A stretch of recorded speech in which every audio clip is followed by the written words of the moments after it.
Oi, hoje eu vou apresentar sobre a vitrine de doenças.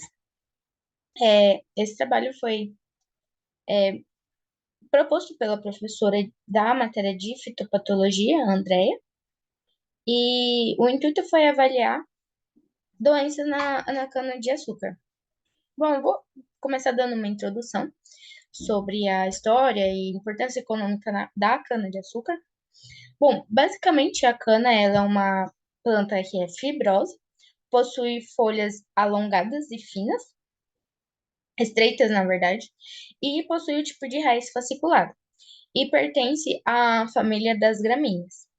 A cana-de-açúcar, ela é a matéria-prima para a produção de açúcar, que é por ser rica em sacarose. E também é essencial para a produção de álcool, que é essencial para a economia mundial. A cana possui a origem na Oceania, mais precisamente na ilha de Nova Guiné, ao norte da Austrália, e ela é muito bem adaptada a regiões de clima tropical e subtropical, e por isso que ela se adaptou muito bem ao Brasil, onde ela é amplamente cultivada. Bom, a cana ela é cultivada há muito tempo e, e ela foi se espalhando pelo mundo por conta da migração humana. Ela chegou aqui no Brasil por volta de 1520, pouco tempo depois, eu acho, da chegada dos portugueses. Ela, desde do século XVI, ela se tornou um dos cultivos mais importantes.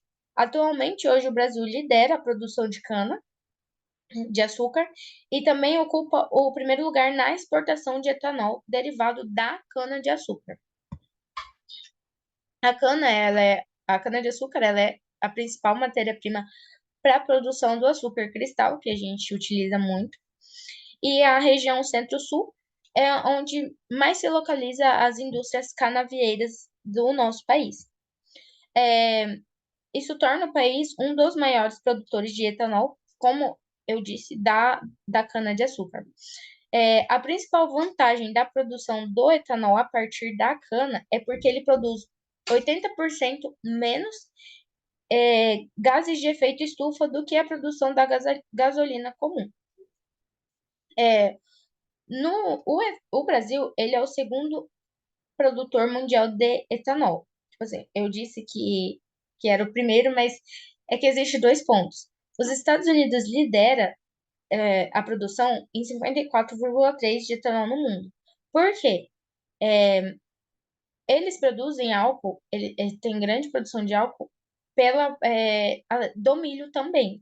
Atualmente, no Brasil também existem empresas que trabalham com a produção de etanol de milho, mas nos Estados Unidos é muito mais comum. Então, como eu disse anteriormente, o Brasil é o primeiro no ranking mundial de etanol de cana, entendeu? O Brasil importa muita cana e também vem se destacando por conta da sua produção interna. A perspectiva é que na próxima década o Brasil aumente, né, significativamente a produção de etanol. Tanto que na safra de 2019 e 2020, o Brasil produziu cerca de 35,6 bilhões de litros de etanol. Bom, agora eu vou falar um pouquinho do experimento. Ele foi realizado com o intuito de avaliar doenças na cana-de-açúcar, que apesar da cana-de-açúcar ser economicamente muito importante, ainda encontra grandes desafios pra, por conta das doenças que, que ocorrem nessa cultura. Um exemplo é o carvão. O carvão, há algumas décadas atrás, foi acabou com grande parte dos canaviais no Brasil. E tanto que, atualmente, hoje, se uma planta apresenta sintomas de carvão, ela já é descartada, não pode ir para campo, que é proibido o plantio de canas que são suscetíveis a essa doença, porque foi uma doença assim que acabou com praticamente toda a produção do Brasil, com os canaviais do Brasil. Bom, esse experimento foi instalado no setor de produção do IF, na área experimental, do Instituto Federal de Ciências e Tecnologia e Educação do Mato Grosso, no campus Campo Novo do Parecis. O plantio foi realizado no dia 26 de agosto de 2022 e as mudas foram plantadas com espaçamento de 1,5 metros entre linhas e entre plantas é, em 50 centímetros. O tratamento foi distribuído em telhamento experimental em blocos casualizados e com 4 repetições, e as parcelas elas possuíam 3,6 metros, totalizando 400 metros quadrados. Os tratamentos foram realizados, né, 4 tipos de tratamentos. O primeiro tratamento foi o químico, utilizando o reagente. O segundo tratamento foi o biológico, que foi utilizado o Crop Biofós e o Crop Bio Azus Ultra. Químico mais biológico, que foi o reagente mais os biológicos. E o último tratamento, que é a testemunha que não teve aplicação de nenhum produto, a não ser inseticida. Enfim, porque a gente estava avaliando, né, doenças e não insetos. Enfim. As aplicações foram é, calendarizadas depois do plantio, né? Como o tratamento foi feito ali na hora do plantio. Depois de 15 dias, foram feitos. Após 15 dias foi feito a aplicação de biológico, e toda vez que ia fazer a aplicação de biológico era nesse intervalo de 15 dias. A aplicação de químico, de fungicidas químicos, foi feita no intervalo de 30 dias. Sendo que as aplicações de biológicos sempre foram efetuadas em horários mais frios, né, que seria ou começo da manhã ou aos fins de tarde. Também foi efetuado o controle de insetos e plantas daninhas.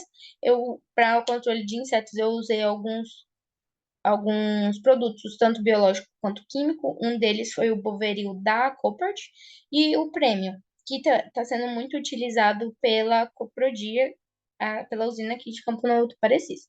E para controle de plantas daninhas foi utilizado atrazina, Spider e Gladio. Aqui foi uma fotinha da abertura do suco. A gente começou a abertura, que eu tive ajuda, né? Começamos a abertura do suco com a enxada. Só que como seriam 386 buracos, né, sucos de plantio, ia ficar muito cansativo. Então foi mais fácil pegar esse implemento, colocar no trator e fazer várias linhas, né, retas, e depois a gente foi separando as ruas, né, e as parcelas. Agora eu vou começar falando das doenças. Atualmente, hoje, a principal doença da cana-de-açúcar é a podridão vermelha, que é causado pelo fungo Coletótrum falcatum, que é um ascomiceto. Essa doença ela causa percas de 50 até 70% nos teores de sacaroses, e quando ocorre junto com a broca da cana, chega a perder em torno de 20% do peso da cana-de-açúcar. E esse patógeno, ele hidrolisa a sacarose em frutose e glicose por meio da invertase, e resultando na inversão da sacarose e aumentando o teor de melaço, a quantidade de melaço.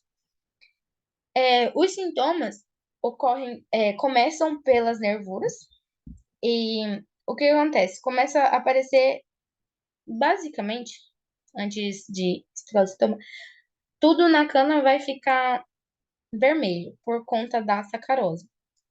Então,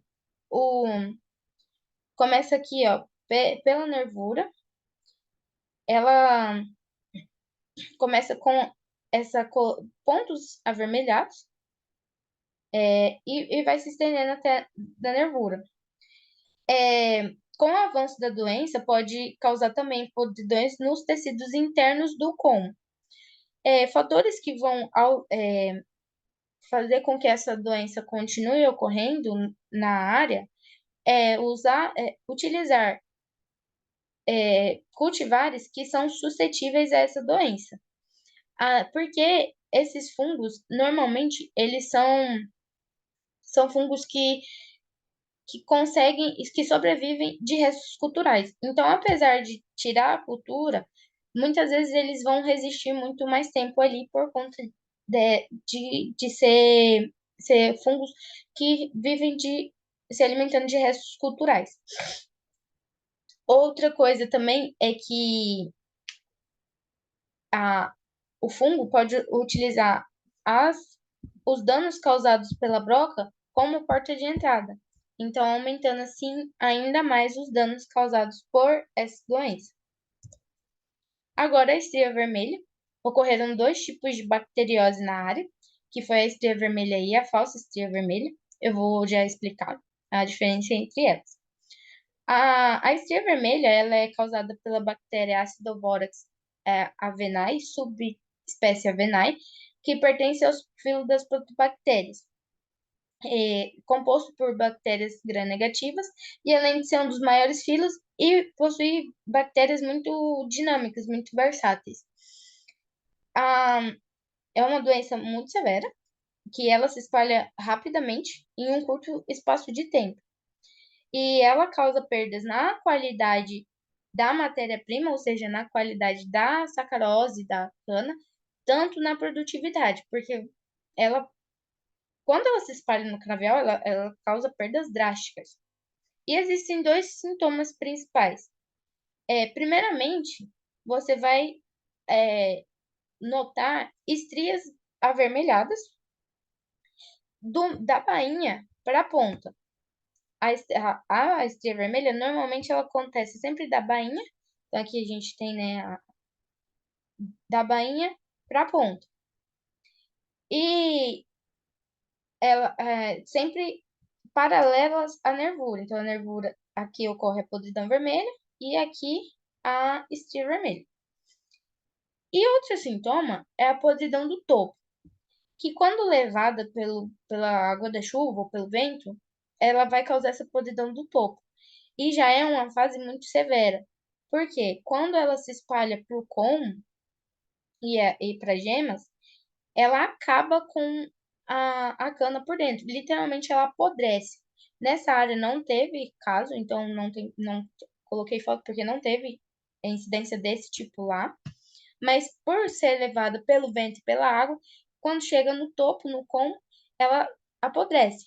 E por conta da exsudação das bactérias, normalmente quando um canavial está muito alastrada a doença, você pode sentir um odor muito forte, um odor fédido da, da exsudação da bactéria.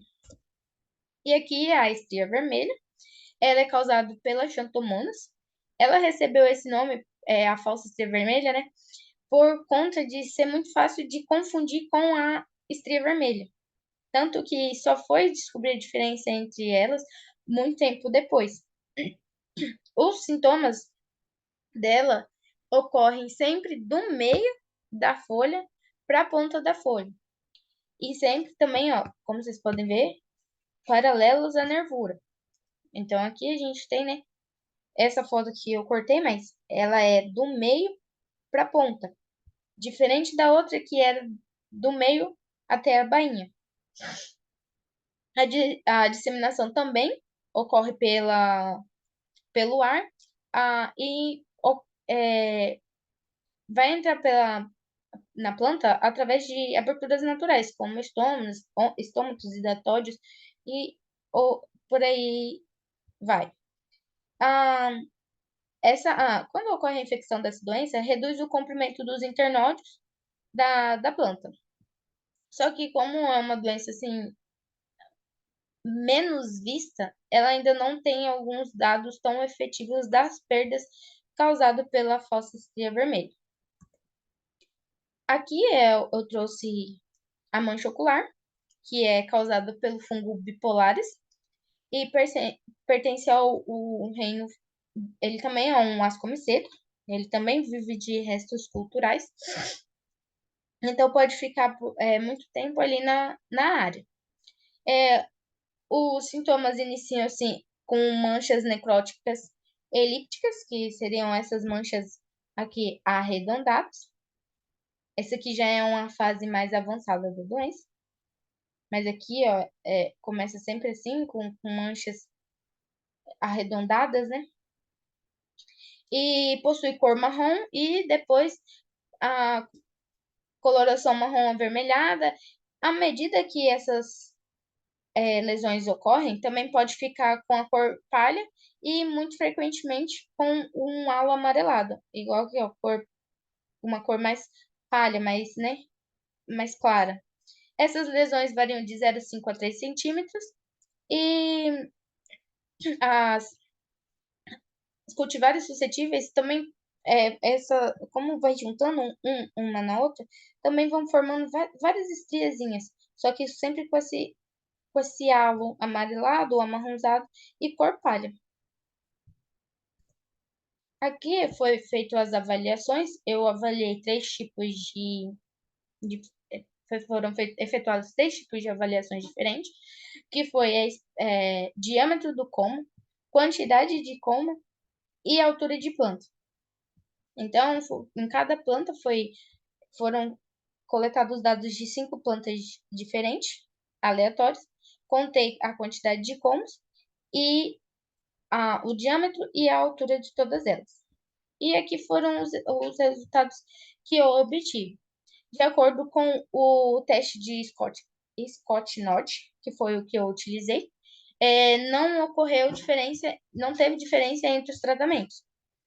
E, além disso, o meu stand inicial total da área, que era de 384 plantas, foi reduzido para 356, devido à falta do molhamento, por conta do veranico que ocorreu. E, então, eu tive uma perda de 28 plantas, na minha área total. E é isso, muito obrigada. Espero que tenham entendido.